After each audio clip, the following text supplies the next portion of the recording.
What would be the worst superpower that you could ever have? Most people might say Aquaman. He can breathe underwater and communicates with fish. Not very useful if you live on land. Or maybe it's Squirrel Girl. She's a little less well known, and if you couldn't guess by her name, her superpower is communicating with squirrels. That's a pretty lame power, but it's still not the worst power ever. Maybe it's Infectious Lass. Yes, that is actually a superhero's name. She first appeared in DC Comics Superboy number 201. Infectious Lass has the power to spread any disease in the world to anyone around her, but she initially can't control her powers and spreads diseases randomly to the people next to her. That's a pretty bad superpower, but I think the worst superpower would have to be a power that comes from a new anime that has recently become one of my favorite shows. That anime is Jujutsu Kaisen, and in this anime there's a character named Toge Inumaki. Inumaki has what is called the cursed speech technique. This technique allows him to infuse his words with a special type of energy, and thus he can force people and things to do whatever words he commands. In other words, Inumaki has the power to speak things into and out of existence. Now, the more powerful or commanding his words are, the more of a toll it takes on his body. So he can't just say anything he wants, but throughout the show, Inumaki will only say about 2 words. He usually says shake, which means salmon, or okaka, which means bonito flakes. His power is so strong and dangerous that it has forced him to only say salmon and bonito flakes for most of his life. I think that this is one of the worst superpowers that someone could ever have, because all it takes is one misspoken word to hurt yourself and those around you very dearly. I also believe that there is a Toge Inumaki, believe it or not, in the Bible, a character who possesses something akin to this cursed speech technique. Today we're talking about one of the most overlooked and underappreciated judges in the whole Bible. He also happens to be one of my personal favorite judges, and that is Yiftach, the opener. Here we go.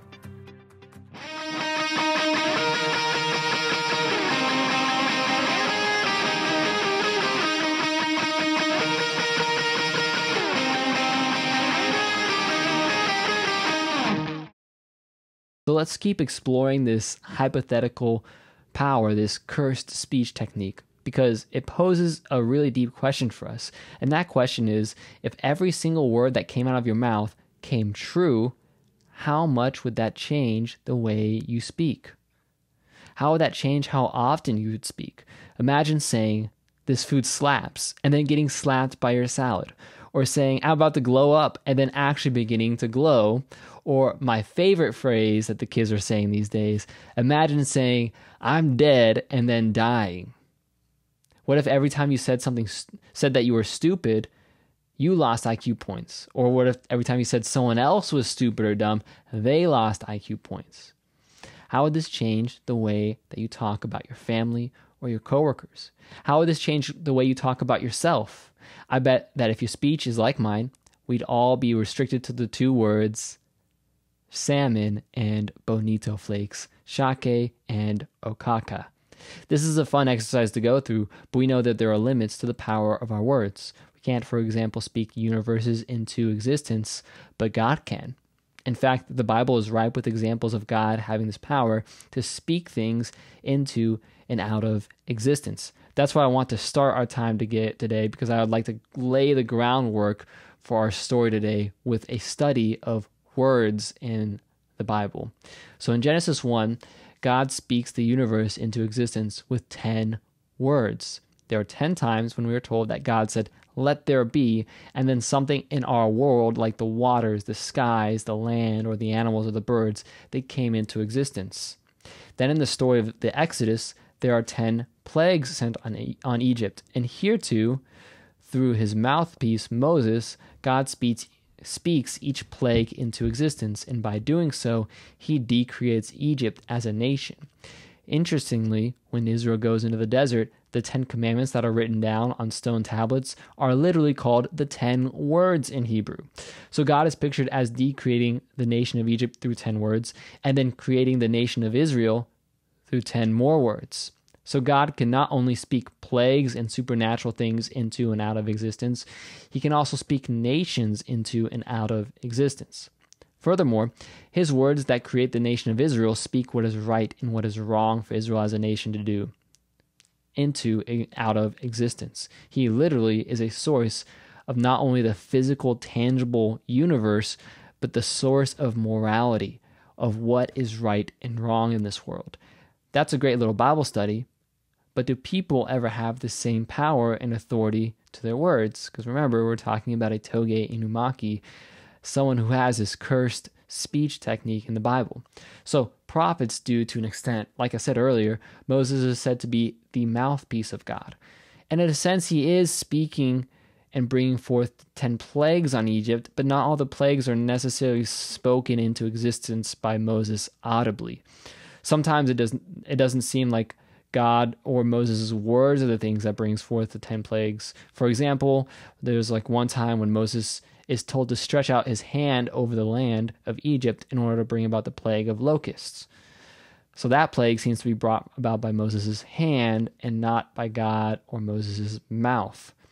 It seems to me then that the 10 plagues are more closely tied together with God's 10 words of speech in Genesis 1 and the 10 words in the Exodus narrative by the number 10 and the symbolism of 10 in the Bible, and less like they are 10 words which God audibly spoke over Egypt. In other words, the 10 plagues seem to be more symbolically connected to the creative and destructive power of words in the Bible, and less emblematic of God or Moses literally speaking a word of decreation over Egypt, like Inumaki's cursed speech technique.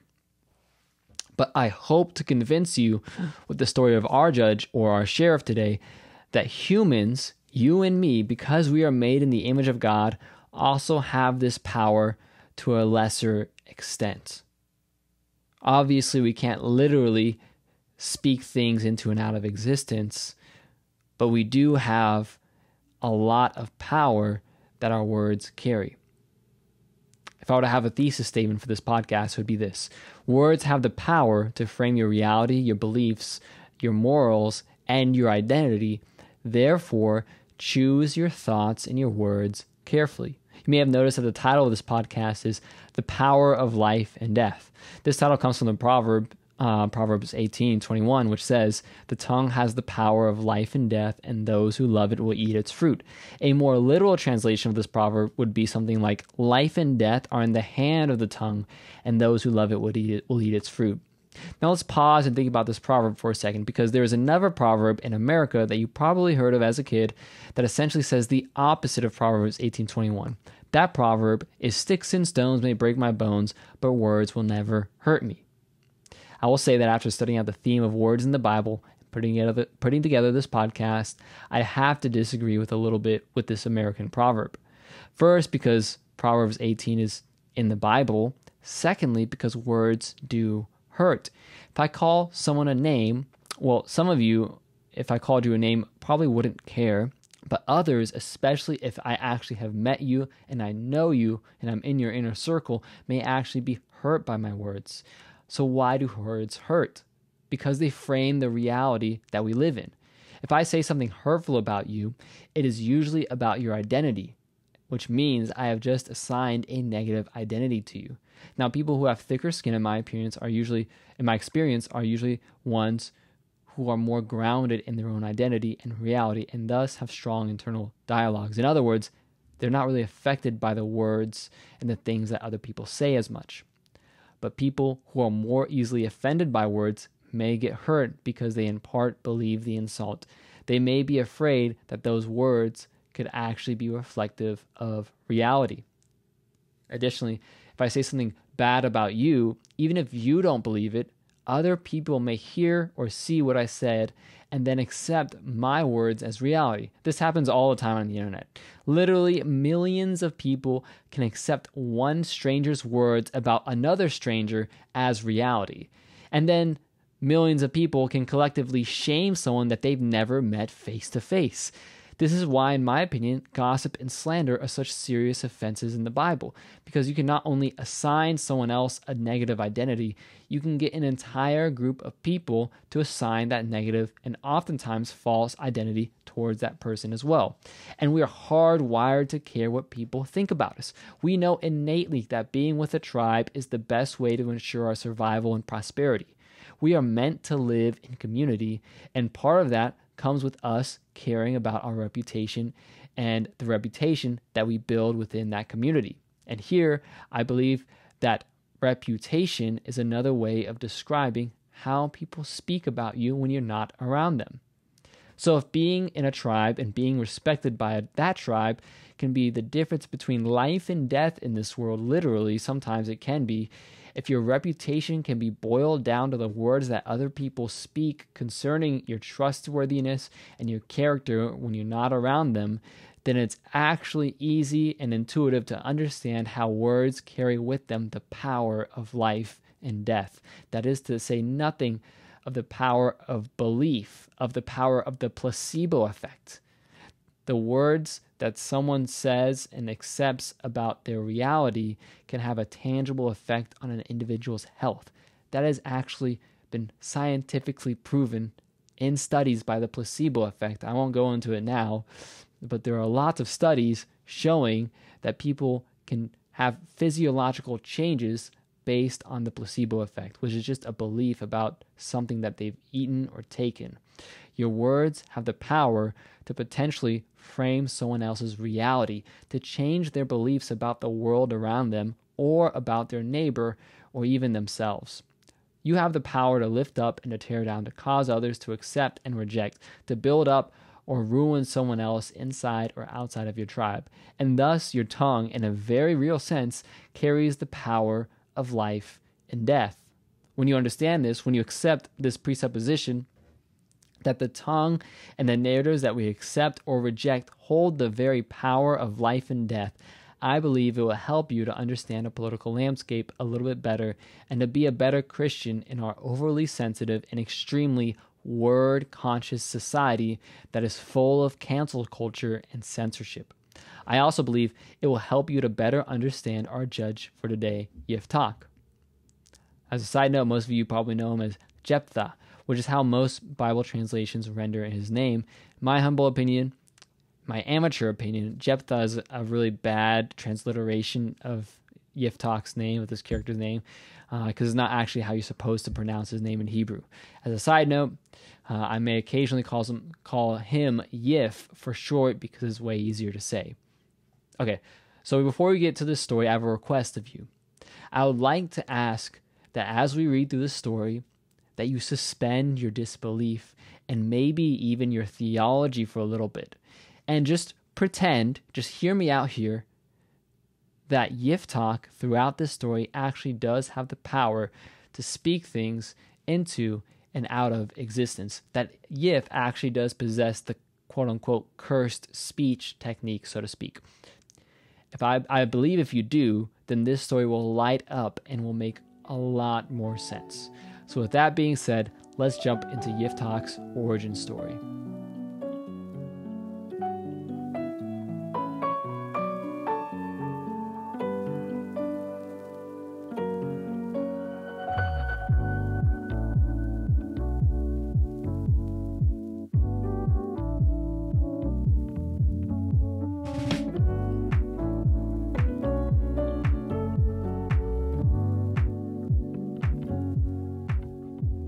All right, so we're going to start in Judges 11 in verse 1. Now Yiftach, the Gileadite, was a mighty man of valor, but he was the son of a harlot, and Gilead became the father of Yiftach. And Gilead, his wife, bore him sons, and when his wife's sons grew up, they drove Yiftach out and said to him, "You shall not have an inheritance in our father's house, for you are the son of another woman." So Yiftach fled from his brothers and lived in the land of Tov, and worthless fellows gathered themselves around Yiftach, and they went out with him. So there's a few things to note here. First of all, I'd like to talk about what Yiftach's name means in Hebrew. Yif's name comes from the Hebrew word patach, which means to open or to let loose. So his name means literally something like the opener, or he opens. Gilead, or Gilead, as it's normally pronounced, is a region of Israel that is across the Jordan River. So Yiftach is actually living outside of the Promised Land and east of the Jordan River, and we've seen in a few stories before why this can be important, right? He's like inside the Promised Land, but not really inside the Promised Land. He's east of the Promised Land, east of the Jordan. Notice that words are immediately important in this story. Specifically, note the words which Yift's brothers use. They're careful not to be offensive with their language towards Yif, but they are still extremely hurtful with their words. They say to Yif that he is the son of another woman, instead of being direct and bluntly telling Yif that they are kicking him out of the family because he is the son of a prostitute and not a child of noble birth. In other words, they disguise their hurtful speech with politically correct verbiage. This shows me that you can say the right thing the wrong way. Also, Yiftach is the firstborn of Gilead, the man after whom an entire region in Israel is named.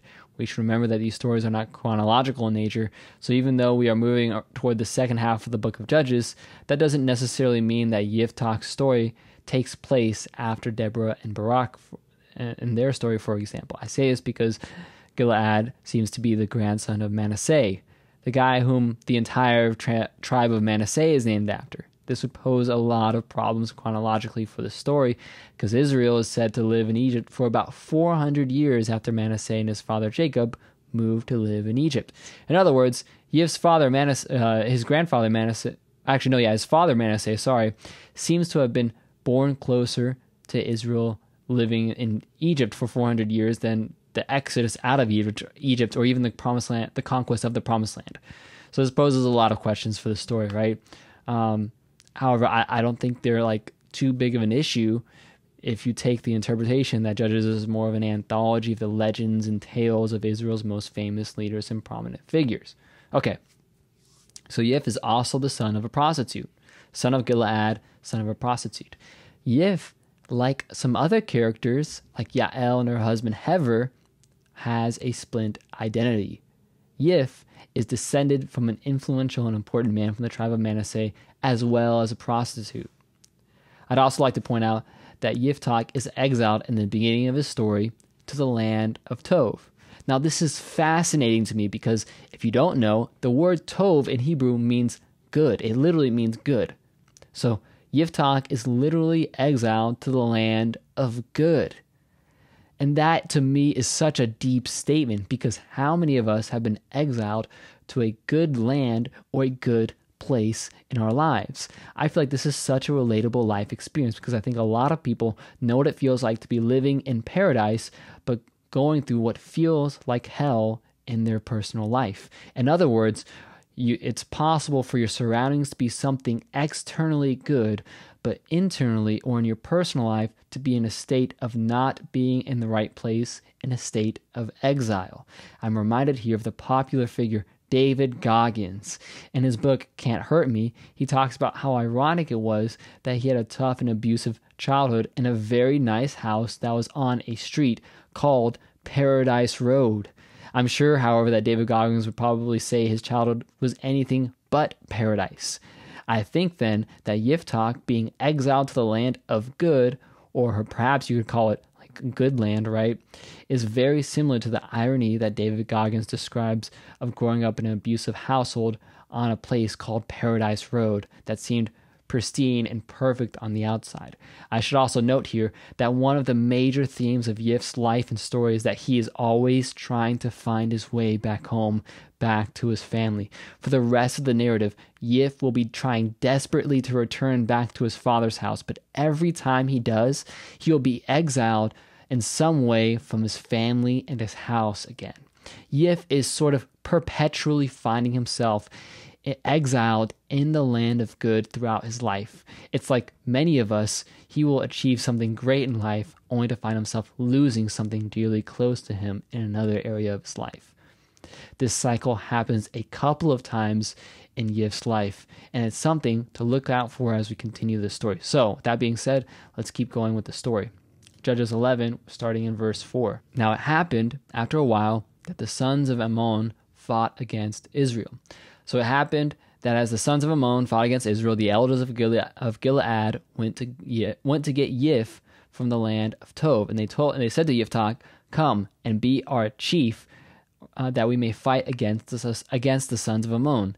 Then Yiftach said to the elders of Gilead, "Did you not hate me and drive me from my father's house? So why have you come to me now when you are in distress?" And the elders of Gilead said to Yiftach, "For this reason we've now actually returned to you, that you may go with us and fight with the sons of Ammon and become head over all the tribes, the inhabitants of Gilead." So Yiftach said to the elders, "If you take me back to fight against the sons of Ammon, and Yahweh gives them up to me, will I become your head?" And the elders of Gilead said to Yiftach, "Yahweh is witness between us. Surely we will do according to your word."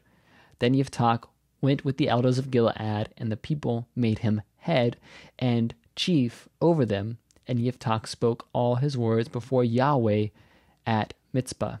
Okay, here is where Yif's cursed speech technique begins to come into play. Remember, we're reading this story as if everything Yiftach says will actually come to pass. First, let's just acknowledge here that this section is a bartering between Yiftach and the elders of his homeland. The elders start out promising to make Yiftach their chief to fight against Ammon, but the Hebrew word here for chief denotes more of a warrior or a military general. Remember, Yiftach was the firstborn of the founder of their whole region and clan, so he wants more. So Yif answers their proposition with a statement of what he feels to be the truth. Yif doesn't mince words here. He tells the elders, "Didn't you hate me and drive me from my father's house? Why have you come to me now when you're in distress?" Essentially, he's saying, you showed me that you hated me with your actions by exiling me, and now the only reason you're coming back to me is because you need my help. He's getting straight to the motives. Now the elders realize that Yif's called them on their bluff, so they up the ante. They essentially say, "Oh no. The real reason we came to you is so that you'll fight with us and become head over all of Gilead." In Hebrew, as in Greek, to be head over someone or something meant to be the source and the leader of that thing. There's a big debate on this, but I think that the Greek and Hebrew word for head in the Bible means to be the source and the leader. And I think that's made pretty clear in Yif's use of this word head here. Now the leaders of Gilead up the ante, and they go from making Yif the sheriff, the mayor, so to speak, to the mayor, so to speak, right? They upgrade him from general to the leader of the whole town, the head of the whole town. Remember, it's only after Yif has called them out that the elders actually elevate him to a better position. But that position was something that was already rightfully his as the firstborn, and that position is the head or the leader of his people. Now, this is where his powers come into play. Notice how Yif repeats the elder's offer. "Let me get this straight," he says. "If you take me back to fight against the sons of Ammon, and Yahweh gives them up to me, will I become your head?" Then the elders say, "Yes, according to your words." Notice that the authors could have made Yif just accept their words, right? He could have said, "Oh, that sounds like a great deal, I accept." But instead, it is the elders accepting Yif's exact words of the proposition. And to make it even more obvious, Yif goes and speaks he repeats these words before Yahweh again at Mitzpah. So he's speaking them to the elders and then to Yahweh. Again, there was an emphasis here on the spoken words of this verbal agreement. This would be a really good time to talk about Mitzpah. Why would Yif go and repeat the words of this deal to Yahweh? Well, and why would he go to Mitzpah, right? Mitzpah means in Hebrew, watchtower. So long story and a background concerning this. Long story short, Mitzpah is a place where Jacob, the father of the nation of Israel, made a deal with his father-in-law. In this deal, they both said essentially, may God watch over you to make sure you keep your end of the deal, right? They don't really trust each other too much, so they make a big deal out of this monument they make. And they made it 3 things in two different languages, one of those names is mitzvah, which means watchtower, right? And the idea is that God would, I don't trust you, you don't really trust me, but we're making this deal. God's going to watch over if you keep your end of the deal and if I keep my end of the deal. So mitzvah becomes this place which is theologically charged to be a place where deals and covenants are made, and to be a place where God watches over the deals that people make with each other. Pretty cool. Again, it is like Yif is repeating his words to Yahweh to make sure Yahweh watches over the elders to keep their end of the deal. Also, notice how the people make Yif their head and their chief here. But Yif still speaks the words of the covenant to Yahweh at Mitzvah, or their deal to Yahweh. It's like he doesn't trust the people to keep him as their leader or to keep their end of the bargain even after the battle. He's also really concerned with words or the deal he made than more so than the actions of the people. So he's more concerned about this covenant being official than what the people are actually doing.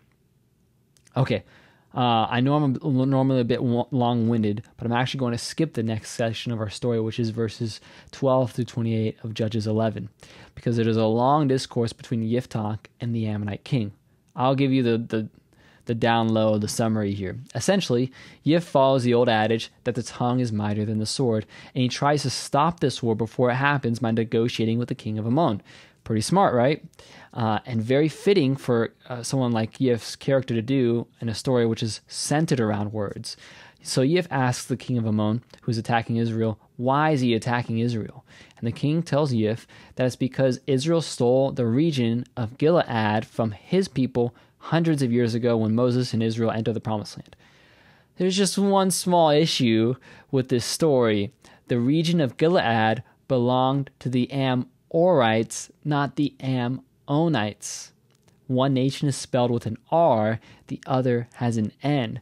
Tragically, they are two nations that look really similar in the Bible, but are actually different people groups. Yif tells the king of the Ammonites with an N he got the story wrong.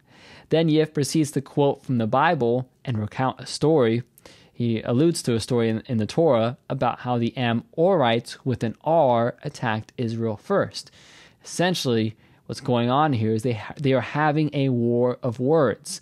This is a he said, she said scenario, but it shows you, the reader, how narratives, words, and stories are so important for nations and for people.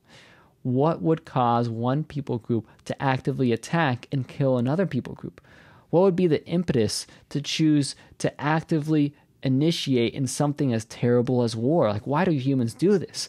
Well, there has to be a compelling story that changes a group of people's perception of reality so much that it causes them to see another people group as subhuman, or to justify the mass murdering and subjugation of that people group. And it happens all of the time. I think this story is giving us a window into how that happens. Ironically, at the end of this speech, Yif compares the king of Ammon, with an N, to another king in the Bible, the king of Moab. The king of Moab, in the story that Yif compares, whenever Yif compares the king of Ammon to the king of Moab, he references this story where the king of Moab hires a guy named Balaam to curse Israel.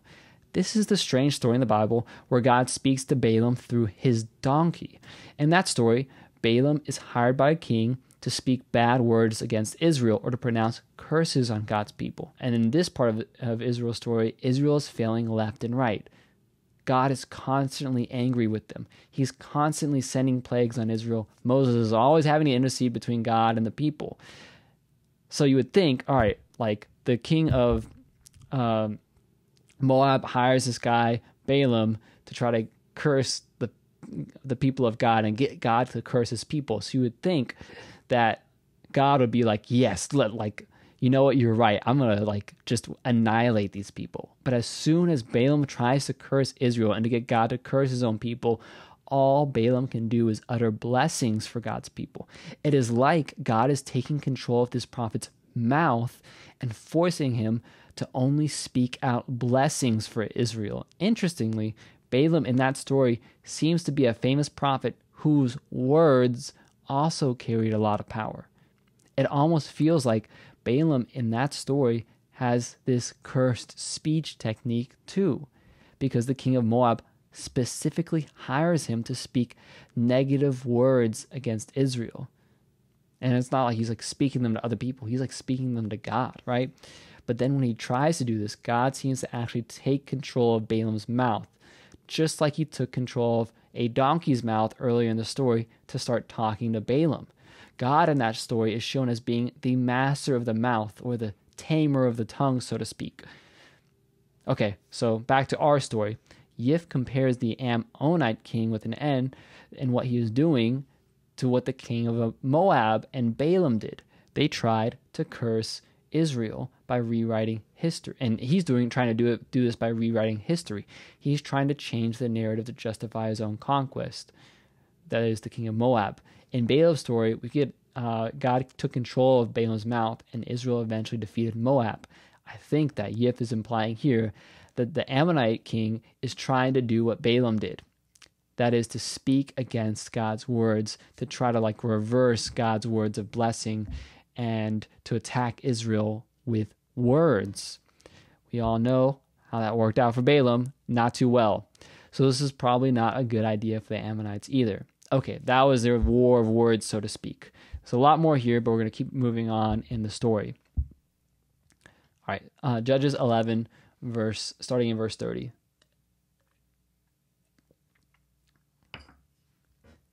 Then Yiftach made a vow and said, "If you will indeed give the sons of Ammon into my hand, then it shall be that whatever comes out of the doors of my house to meet me when I return in peace from the sons of Ammon, it shall be Yahweh's. I will offer it up as a burnt offering." So Yiftach crossed over to the sons of Ammon to fight against them, and Yahweh gave them into his hand. And he struck them with a very great slaughter from Aroer to the entrance of Meneth, 20 cities, as far as Avel Keramim. So the sons of Ammon were subdued before the sons of Israel. Then Yiftach came to his house at Mitzpah, and look, his daughter was coming out to meet him with tambourines and with dancing. Now she was his only child. Besides her, he had no son or daughter. So it happened that when he saw her, he tore his clothes, saying, "Alas, my daughter, you have brought me very low. You are among those who trouble me. But I have opened my mouth to Yahweh, and I cannot take it back." So she said to him, "My father, you have opened your mouth to Yahweh. Do to me according to what has gone out from your mouth, since Yahweh has avenged you of your enemies, the sons of Ammon." And she said to her father, "Let this thing be done for me. Let me alone 2 months, that I may go to the mountains and weep because of my virginity, I and my companions." Then he said, "Go." So he sent her away for 2 months, and she went with her companions and wept in the mountains because of her virginity. And it happened at the end of the 2 months that she returned to her father, and he did to her according to the vow which he had made, and she did not know a man. Thus it became a statute in Israel that the daughters of Israel went yearly to recount the daughter of Yiftach the Gileadite 4 days in the year. Okay, what is going on here? Why did Yiftach make this vow? Everything was set in place. We were told at the beginning of the story that Yif was a mighty man of valor, that his attributes as a soldier and a leader are like what qualified him to lead Gilead in the first place. So why jeopardize his family with this vow? Well, I think there's a few things in Yif's story that are worth noting. First of all, I think we need to put ourselves in Yif's sandals a little bit. I mentioned earlier how Yif was the son of a prostitute and the firstborn son of the founder of his region, Gilead.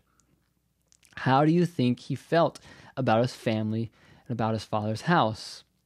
Well, if he hated them and didn't want anything to do with them, he wouldn't have agreed to help them. And he certainly would not have negotiated for his rightful position as the head of their village again, or their region. Additionally, this vow is made after all the battle preparations are made. Literally, one line before Yiftach goes into battle, he makes this vow. I mean, this vow between him and God comes even after Yif states his vow between him and the village elders at Mitzpah, right? Or the tribal elders. It seems to me that Yiftach desperately wanted to belong to his family's his father's family again. That he was both bitter and hurt by their rejection of him, but also that he deeply desired to be accepted by his own family again. It seems to me that Yith thought that one of his farm animals, maybe a sheep or a goat or a pet of some kind, that stayed in their house was more likely to meet him than his daughter. I like to point out in this story that the battle is only 2 verses. The central event, everything that Yif's life rided on, was only 2 verses long because Yahweh gave him such a swift victory. Additionally, Yif not only defeats the Ammonites, but he also conquers 20 of their towns. This is something we often overlook, but which will become important soon. 20 towns in ancient warfare means 20 towns worth of plunder. So Yif has not only thoroughly defeated his enemies, he's coming home extremely wealthy and the leader of his family again.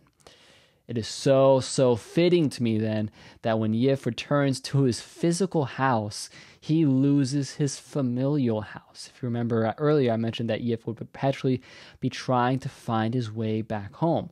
Well, here, he has just earned his way back into his father's house, and when he comes back to his physical house, he immediately loses his own household and his family lineage when his daughter comes out to meet him. Now, before you begin to cast judgment on Yif for following through with this vow, I'd like to break down this interaction that he has with his daughter, because there's some really important things that are often overlooked in this interaction. Here, I would like, again, to cite one of my Bible hacks that I cited on a previous podcast. I think I should call it something like the double speech rule. So let me remind you of what this rule is. This quote-unquote double speech rule states that when one person speaks twice in a row in a conversation, it indicates that the other party responded to their first speech with silence. If you were to make an equation for the double speech rule, it would be this: person A speaks plus person A speaks again equals person B responded to the initial speech with silence. If that sounds confusing, let's break it down in this passage. So here, Yiftach's daughter is said to speak to him twice in a row, which indicates that the first time she spoke, Yif responded with silence.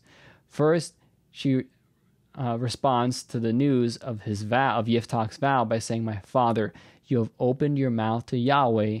Do to me according to what has gone out from your mouth, since Yahweh has avenged you of your enemies, the sons of Ammon." But the authors could have included what she said next in the same line of speech. Instead, we are told in the very next words, "and she said to her father." Now, that line of repetition of her speech implies that Yif responded to her initial statement with silence. Hope that makes sense. Yiftach's daughter speaks twice in a row, right? She responds with saying first, "Hey, you've opened your mouth to Yahweh. Do to me according to what has come out of your mouth." Then we're told, and she said to her father, and she asked for a concession. "Let this thing be done for me that I may go to the mountains for a few months." Now, why would Yif not respond to his daughter's acceptance of her own slaughter? Because it's so shocking. He is dumbfounded. He doesn't know what to say. Remember what I said earlier about Yif's cursed speech technique? It still applies here. What if Yif's daughter believed that his words carried the very power of life and death? What if she ascribed an almost supernatural power to Yiftach's words, especially words made in a vow to the Creator God, to Yahweh? That is probably the only world where her response makes sense here. So back to the story. Yif is dumbfounded. He can't believe his daughter is okay with him going through with this vow and killing her. So his daughter proposes a plan to make it easier on Yif. She says, "Let this thing be done for me. Let me alone for 2 months, that I may go to the mountains and weep because of my virginity, I and my companions." Here again, I think we should be sympathetic to the biblical authors and their society. Family names and legacy were supremely important in a world where your village and tribe could quickly and easily be wiped out by a plague or a foreign army. Passing on your family line was supremely important because it meant continuing your whole culture. I think Yif's daughter is just sad here that she will not be afforded a family, as Yif is Yif, that he, like, in the same way that Yif is like absolutely distraught that he's losing his own daughter. You can also feel the emotion in Yif's simple response to his daughter's acceptance to be sacrificed and a request to mourn her death. After being dumbfounded and not saying anything, Yif simply says, "Go." That's all he says. It's very apt that he gives his daughter a single word response to approve of her death and her 2 months of mourning.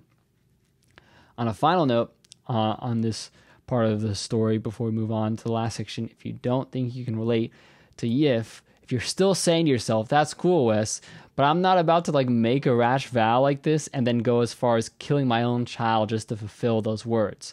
I want to put forth what I think to be the real message of this story.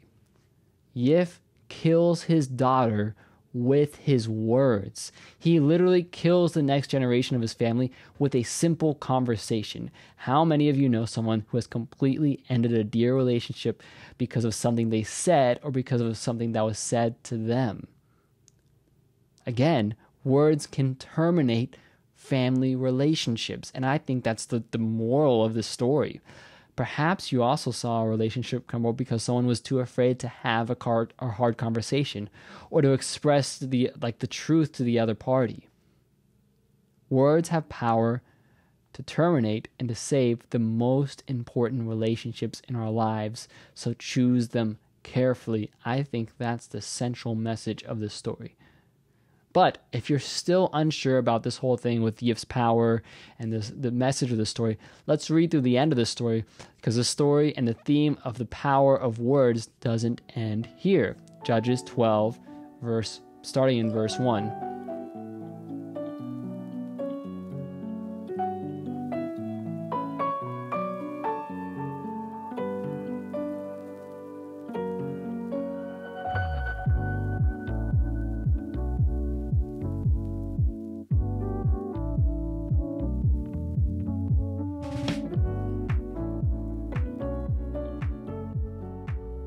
Then the men of Ephraim were summoned and crossed northward, and said to Yiftach, "Why did you cross over to fight against the sons of Ammon, but did not call us to go with you?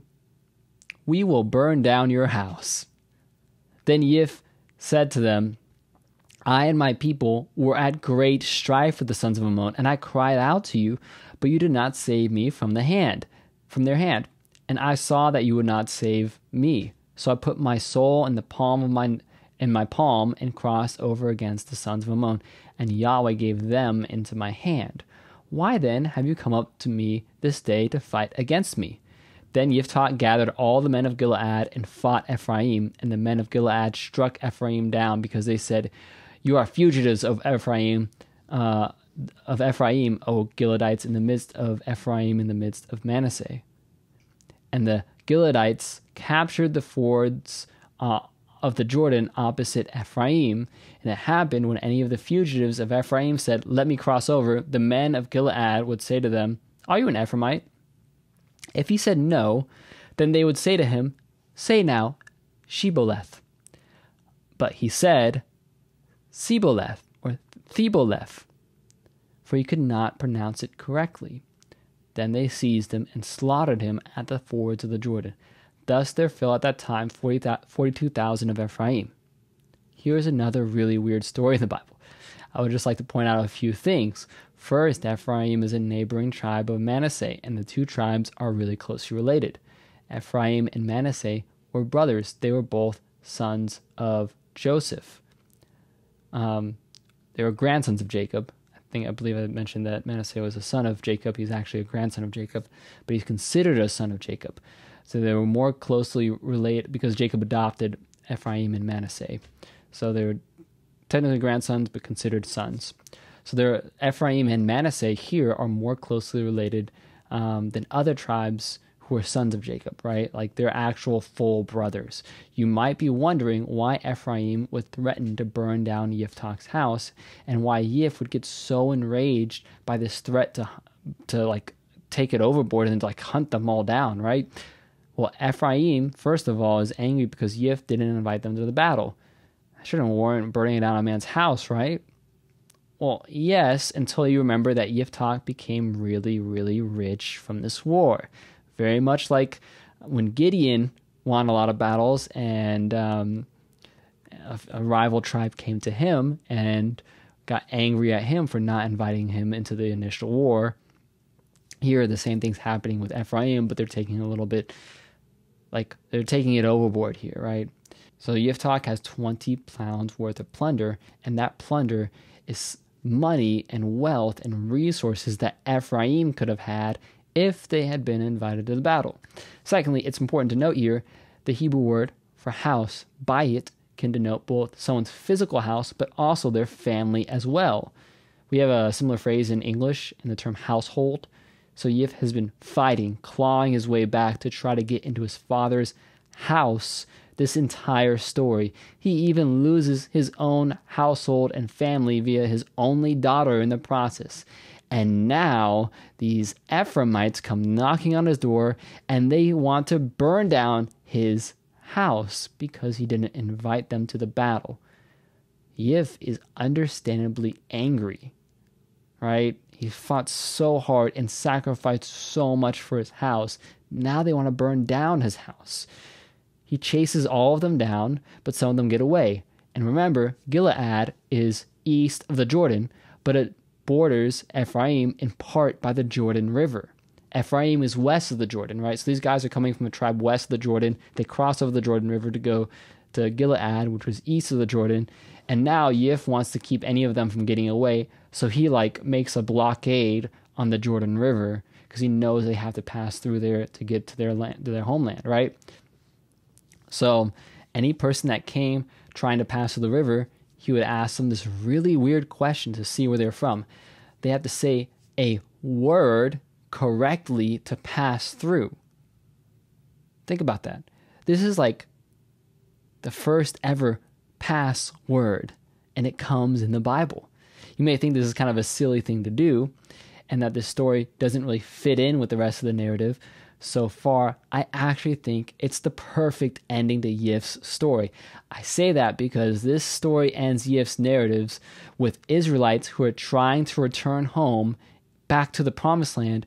In order to get home safe and sound, they have to speak a word to save their life or doom themselves. Their test is the words that they speak. Literally, this story ends with people's words deciding their fate. And a very, very fitting twist to the end of Yif's story. These men's tongues actually, literally, they hold the power of life and death for them based on the words that they speak. I think this story leaves us in a similar position with a very fitting and practical call. The call is to put ourselves in the sandals of Yiftach and in the sandals of these Ephraimites. Like them, we will all be tested at times by the words that we speak or fail to speak. But here's the big difference between the way the words of a Christian will be tested and the words of a non-Christian or a non-believer. Non-believers will allow the mob to test their words. Especially in America, people will alter their words so they don't get canceled. You are persecuted by our society. You're pressured by our society, sometimes persecuted, to conform your words to the standards of others. But Christians are not tested by the mob. We are tested by God. Jesus will test your words, not your friends. We are pressured in a very healthy way to proclaim Jesus and what he stood for. It should be noted here that Jesus was very tactful with his words, and also, at times when it called for it, he was very sharp and abrasive with his words. Jesus was perfect with his words, probably the only man in history who was perfect with his words. Jesus at times kept silent, and at times he spoke up. At times he was harsh, and at times he was gentle. At times Jesus spoke life into others. At times he rebuked them. At times Jesus spoke in riddles, and at times he was extremely blunt. It was Jesus' words that got him killed, not his actions. Think about that. Jesus didn't do anything to get him killed, but it was because he claimed to be the Son of God, the Son of Man, God incarnate in the flesh, that he was killed. Fittingly, in the last book of the Bible, the Revelation, Jesus is pictured as having a sword for a tongue.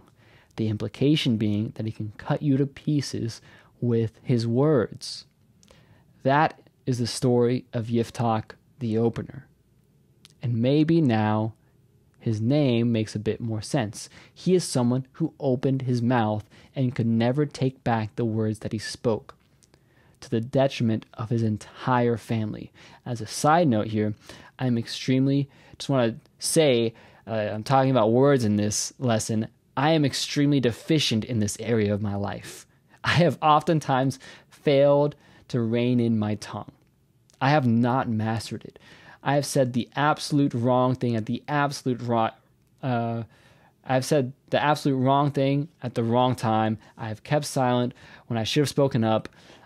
I've not said things correctly. I've stumbled over my words many times. I have not I've allowed the words of others to impact me too much, right? Like I've not listened to others' words when I should have. I have failed in so many aspects of the tongue and the words that I speak and others speak around me. I think that is also really fitting, because the reason why Yif's name and story is a tragedy is because no one has really ever mastered their tongue or their speech besides Jesus. This is an organ you will constantly have to tame and rein in and let loose. I actually believe that when you understand just how powerful your speech is, it will change how you judge others' words. It will change how you let the words of others affect you. And it will change how careful you will be with the words, good or bad, that you cast on another human being. So I hope that this story leaves you with a bit more awe and respect for the most powerful organ in your body, the tongue. I believe it may just hold the very power of life and death. Thanks for listening, guys. I'll see you next time.